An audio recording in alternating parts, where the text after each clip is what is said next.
Hey everyone, this is the second part about blood transfusion. कल हमने last video में हमने ब्लड ट्रांसफ्यूज़न के लिए कुछ इंपॉर्टेंट क्वेश्चंस और उससे जो भी इंपॉर्टेंट पॉइंट्स के शॉर्ट नोट्स बनते हैं आपके रिवीजन के लिए वो डिस्कस किए थे। आज हम बात करने वाले हैं सेकंड पार्ट की। तो इसका फर्स्ट क्वेश्चन है, while receiving the blood transfusion the patient develop the chills and headache, what should the nurse initial action? Notify the physician state, stop the transfusion immediately, cover the patient with the blanket and administer the ordered PCM, slow the blood flow to keep the vein open। अब देखो ये question क्या कह रहा है कि patient को एक तरह से क्या हुआ, ब्लड ट्रांसफ्यूजन रिएक्शन हुई है। तो उसमें नर्स को कुछ नहीं करना है, सबसे पहले पेशेंट का जो ब्लड ट्रांसफ्यूज हो रहा है उसको क्या करना है, स्टॉप करना है। तो हमारा राइट आंसर जाएगा ऑप्शन नंबर सेकंड। तो ये क्या एक तरह से हीमोलाइटिक रिएक्शन है, टाइप 2 हाइपर सेंसिटिविटी रिएक्शन के अंदर आता है। एक क्वेश्चन तो यही बन गया कि जो हीमोलाइटिक रिएक्शन है वो टाइप 2 हाइपर सेंसिटिविटी रिएक्शन है। इसमें क्या हुआ है, इनकम्पैटिबिलिटी हुई है ब्लड की, जिससे पेशेंट को किससे fever, chills, nausea, flank pain, hypotension, flushing, haematuria within 20 minute after the transfusion began. जब स्टार्ट हुआ है 15 मिनट में उसको ये सब सिम्टम्स आ रहे हैं तो पेशेंट को एक तरह से क्या हुआ है, हीमोलाइटिक रिएक्शन हुई है। या फिर सेकेंड है allergic reaction, patient develop the itching and hives, urticaria, mild allergic reaction can be prevented और treated with antihistamine.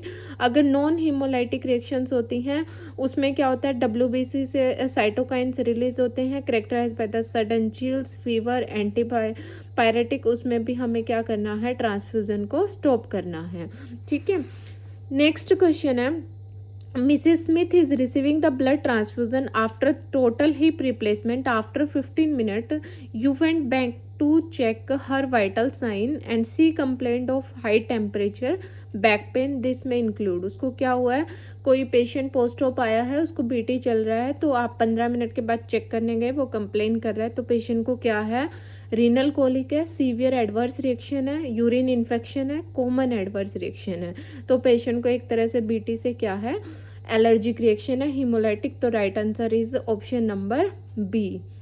Next question है, from the following the most common reaction to the blood transfusion is, इसमें से सबसे common कौन सी है, haemolysis है, febrile non haemolytic reaction है, नेक्स्ट है फ्लूइड ओवरलोड है, transfusion of transmission of virus है। तो हमारा राइट आंसर है फेब्राइल नॉन हीमोलाइटिक रिएक्शन। ऊपर हमने पढ़ा था कि क्या होता है, जब पेशेंट को एलर्जिक रिएक्शन होती है तो WBC से साइटोकाइन रिलीज होते हैं, उसकी वजह से उसको चिल, फीवर, तो उसमें हम क्या करते हैं, स्टॉप करते हैं इन्फ्यूज़न को। तो ये क्या है, हमारा right answer is option number B. Next question है, during the blood transfusion which of the following complication arise. Blood transfusion पे फर्स्ट ऑप्शन है एलर्जिक रिएक्शन, सेकंड है एनाफाइलेक्टिक शॉक, थर्ड है ऑप्शन है हमारा प्रोडक्टिव कफ, और नेक्स्ट है both A and B. तो हमारा राइट आंसर है डी।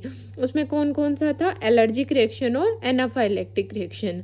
नेक्स्ट क्वेश्चन है, in case of development of urticaria 1/2 hour after the blood transfusion has begun, the first action by the nurse, BT चल रहा था, 15 minute के अंदर पेशेंट को क्या हो गया, ये सब सिम्टम्स आ रहे हैं, तो हम क्या करेंगे, स्लो करेंगे रेट ऑफ इन्फ्यूजन, एंटीहिस्टामिन देंगे, note the vital sign, stop the infusion. तो हमारा right answer option number D, हम तुरंत इन्फ्यूजन को बंद कर देंगे ताकि पेशेंट को और कंडीशंस वर्स ना हो।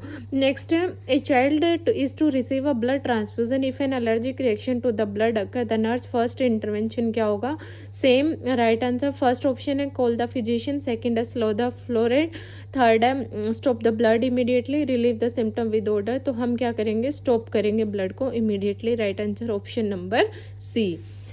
नेक्स्ट क्वेश्चन है, if A nurse observe the sign and symptom of blood transfusion reaction she should, nurse कोई देख रही है ब्लड ट्रांसफ्यूजन रिएक्शन से, तो वो क्या करेगी, report the physician, stop the blood transfusion, inform the physician, give the injection along give the injection along with hydrocortisone, D है नन ऑफ द अबव। तो नर्स सबसे पहले क्या करेगी, स्टॉप करेगी ब्लड ट्रांसफ्यूजन को, इन्फॉर्म करेगी फिजिशियन में। तो ये देखो, अगर किसी पेशेंट को ट्रांसफ्यूजन रिएक्शन हुई है, सबसे पहले नर्स का काम है ब्लड ट्रांसफ्यूजन को इमीडिएटली बंद करना, देन फिजिशियन को इन्फॉर्म करना, देन उसके बाद प्रिस्क्राइब्ड ऑर्डर फॉलो करना, उसके बाद लेबोरेटरी के अंदर ब्लड ग्रुप को भेजना क्रॉस मैच के लिए, वाइटल साइन को मॉनिटर करना, आईवी लाइन को एनएस से फ्लश करना। तो हमारी एक सीक्वेंस बनी है, सबसे पहले क्या करेगी, स्टॉप करेगी, सेकंड क्या करेगी, फिजिशियन को इन्फॉर्म करेगी, थर्ड क्या करेगी, जो भी प्रिस्क्राइब्ड वो है ऑर्डर है उसको क्या करेगी, फॉलो करेगी, देन ब्लड ग्रुपिंग के लिए क्रॉस मैच करवाएगी, लास्ट क्या करेगी, आईवी लाइन को फ्लश करेगी। नेक्स्ट क्वेश्चन है, all of the following measure should be taken during the blood transfusion except, सब करना है, क्या नहीं करना है। Collect the blood sample immediately, stop the transfusion, provide the psychological support, monitor the vital sign। तो right answer है हमारा option number C. Next question है, which of the following infectious agent can be transmitted by the blood transfusion से, hepatitis, option number B HIV, C plasmodium, D all of the above. तो हमारा right answer है D. Infectious agent like the hepatitis C most common, hepatitis B, HIV, malaria, plasmodium, syphilis, सब transfusion से transmission हो सकता है। Aldous positive agent जो है ये सब इतना नहीं याद रखना, मेनली आपको ध्यान रखना है कौन कौन सा जो भी ब्लड ट्रांसफ्यूजन से आपका जो है ट्रांसफ्यूज हो सकता है इन्फेक्शन। नेक्स्ट है, rapid administration of the blood containing citrate causes. अब कोई आपने BT ट्रांसफ्यूज कर दिया और क्या किया, उसमें भी मैसिव ट्रांसफ्यूजन किया है, आपको ऑर्डर था 2 घंटे के अंदर आपने इतना यूनिट ब्लड दे दिया, तो उससे पेशेंट को क्या होगा, hypokalemia, hyperkalaemia, hypocalcaemia, hypercalcaemia. Right answer है हमारा हाइपोकैल्सीमिया। वो क्यों होगा, ड्यूरिंग द रैपिड और मैसिव ट्रांसफ्यूजन सिट्रेट जो ब्लड के अंदर प्रेजेंट होता है वो कैल्शियम से बाइंड कर लेता है, उससे पेशेंट को हाइपोकैल्सीमिया हो जाता है। Next, all of the following are the complication of massive blood transfusion, hyperkalaemia, alkalosis, hypercalcaemia, hypothermia. अब सारे होंगे, हाइपरकैल्सीमिया नहीं होगा, क्यों, क्योंकि इसके अंदर हाइपोकैल्सीमिया होता है पेशेंट को। कॉम्प्लिकेशन और side effect of the blood transfusion और हाइपरकैलेमिया, सर्कुलेटरी ओवरलोड हो जाएगा, हाइपोकैल्सीमिया हो जाएगा, डिजीज ट्रांसमिशन हो सकता है, और मेटाबॉलिक एल्कलोसिस होता है। वो क्यों होता है, क्योंकि इसके अंदर सीट्रेट रहता है, वो सीट्रेट बाइकार्बोनेट के अंदर ब्रेक हो जाता है, जिसकी वजह से पेशेंट को एल्कलोसिस होता है। Which of the complication of blood transfusion reaction कौन कौन से, hyponatraemia, hyperkalaemia, hypercalcaemia, increase serum albumin. इसमें राइट आंसर है हाइपरकैलेमिया। वो क्यों है, ऑप्शन नंबर बी, क्योंकि उसके अंदर क्या होता है, RBC जो ब्रेक डाउन होती हैं तो वो क्या होता है, पोटाशियम जो होता है वो बाहर की साइड ब्लड में रिलीज होता है, उसकी वजह से पेशेंट को हाइपरकैलेमिया हो जाता है। नेक्स्ट क्वेश्चन है हमारा, which drug will anticipate the nurse to prescribe by the physician to a child with the frequent blood transfusion। तो इसमें frequent blood transfusion हुआ है, उसकी वजह से उसको पॉइजनिंग हो गया एक तरह से। एंटीडोट ये इसमें पूछ रहा है, तो क्या देगा, आयरन देगा, विटामिन C, डेफेरोक्सामिन और हिपेरिन। तो राइट आंसर है हमारा डेफेरोक्सामिन। आयरन ओवरलोड में हम क्या देखते हैं, ऑर्गन डैमेज को प्रिवेंट करने के लिए इसका एक तरह से एंटीडोट है। नेक्स्ट क्वेश्चन है, delayed transfusion related complication, delayed transfusion से circulatory overload, septicaemia, iron overload, hypocalcaemia. तो हमारा राइट आंसर है option C, iron overload. Next है, venospasm can be lessen during the blood transfusion by keep the patient arm warm, elevate the container, clamping the delivery tube और blocking off the delivery tube. तो हमारा है patient के arm को warm रखना है, उससे क्या होगा, स्पाजम नहीं होगा, ब्लड सर्कुलेशन जो है वो अच्छे से रहेगा। Donation of patient own blood prior to his schedule surgery is known as the, उसको हम क्या बोलते हैं, autologous, homologous, monologous, heterologous.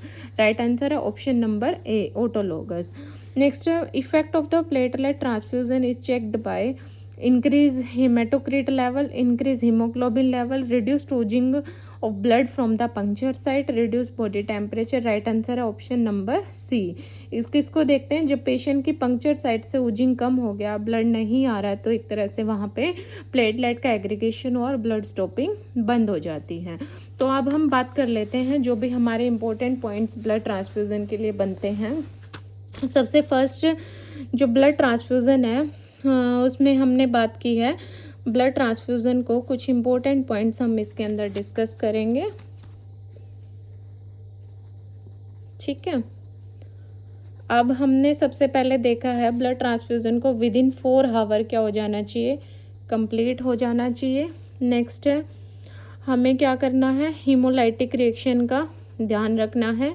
Haemolytic reaction में क्या होता है, सबसे पहले हमें क्या करना है, जो ब्लड है उसको स्टॉप करना है, इमीडिएटली एनएस से फ्लश करना है, इन्फॉर्म करना है फिजिशियन को और प्रिस्क्राइब ऑर्डर को फॉलो करना है।